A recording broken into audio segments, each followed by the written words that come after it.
My name's Chris Miller. And which organization are you with? I'm with DC Unite Against Hate. And what's your role with I'm working with a small group within the group to look at ways that we can mobilize voters in November. that? And what got you interested in organizing this event tonight, DC Jumps? Very personal reasons, frankly. I have been appalled by the tenor of the national discourse since Donald Trump entered the race several months ago. I've been really concerned about the use of hate to mobilize people that have legitimate grievances.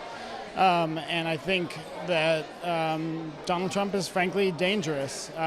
More personally, I'm married to a woman who's a mixed race woman, and we're expecting a child. So I, as a white man, am going to have a child who's not white. And it concerns me that my child would come into the world, the child's due in early November, would come into a world where Donald Trump would be president, specifically with the nature of the rhetoric he's used, blasting against Muslims and immigrants and citing false statistics about black crime in this country. And why do you think Trump is winning?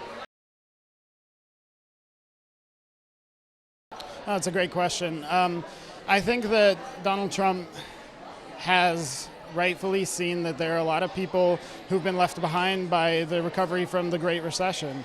It has been a steady recovery, but it's not on pace with the kind of growth that we came to expect in the 90s and the early 2000s.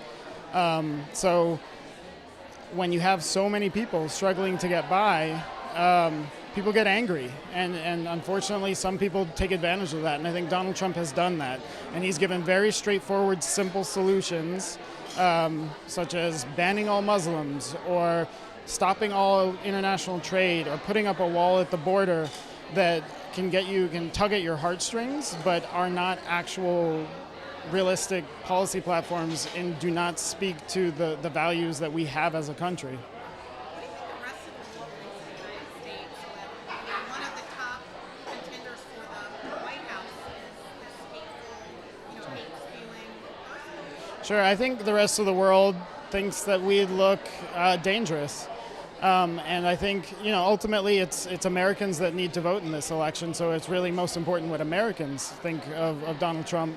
But it definitely doesn't make us look good in this world. I mean, this is a man who's talking about getting rid of the alliances that have been the foundation of the international order since the end of World War II. This is a man that's talking about abandoning our friends. This is a man that's talking about removing the umbrella of nuclear protection to some of our allies, which is only going to foster desires for more proliferation. This is a man who has laid really broad claims about more than 1 billion people, Muslims around the world.